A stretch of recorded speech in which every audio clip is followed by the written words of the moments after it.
आज मंगळवार, तर मंगळवार म्हणजे श्रावण महिन्यातील हा पहिला मंगळवार, तर त्यानिमित्त तुम्हा सगळ्यांना खूप खूप मनापासून शुभेच्छा। तर आई माऊलीला हिरवा चुडा का अर्पण केला जातो श्रावण महिन्यामध्ये? तर याचं कारण असं आहे की हिरवा रंग हा स्त्री शक्तीचा, त्यासोबत सौभाग्याचं लेणं आहे। तर आपल्या कुटुंबाच्या रक्षणासाठी सुख समाधान आणि समृद्धीच्या श्रद्धाभावाने आई एकविरा माऊलीला श्रावण महिन्यामध्ये हिरवा चुडा अर्पण केला जातो।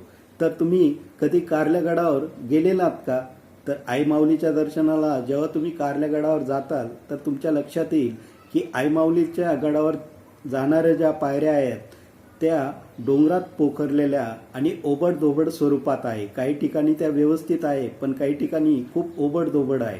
पण तरी पण भाविक भक्त श्रद्धाभावाने त्या पायऱ्या चढून वर जातात। मग ते म्हातारी व्यक्ती असू, तरुण असू की लहान मुलं असू, कुठलाच त्यांना काहीच त्रास होत नाही आणि त्या आईच्या देवळापर्यंत पोहोचतात।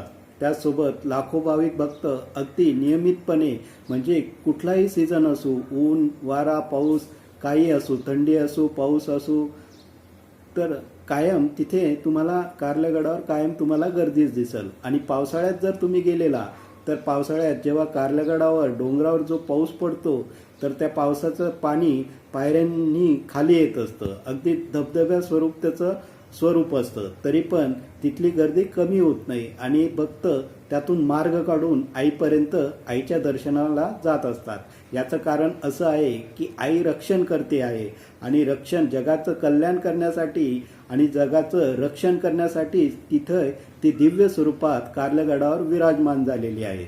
त्यामुळे आई सोबत असल्यावर कुठली चिंता आणि काळजी करायचं काम नाही।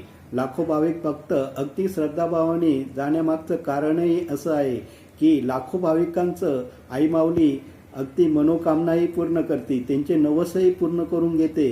त्याचसोबत त्यांची काही गाऱ्हाणे असेल तर ती पण आई ऐकून घेते। हा श्रद्धाभाव आणि हीच शक्ती असल्या कारणाने कारल्यागडावर तुम्हाला कधीच गर्दी कमी दिसणार नाही। जर तुमची पण मनापासून इच्छा असेल आई माऊलीच्या दर्शनाला जायची तर मनात नक्की बोला की आई माऊली तुझ्या दर्शनाला आम्हालाही कारल्यागडावर बोलव, कारण आईच्या दर्शनाला जाण्यासाठी आईचं बोलवण गरजेचं असतं। असं कोणीही उठून आईच्या दर्शनाला जाऊ शकत नाही, आईचं बोलवण आलं तरच आईच्या दर्शनाला जायला मिळतं। तर चला मंडळी, अशाच छोट्या छोट्या व्हिडिओमध्ये मी तुम्हाला नेहमी भेटत जाणार।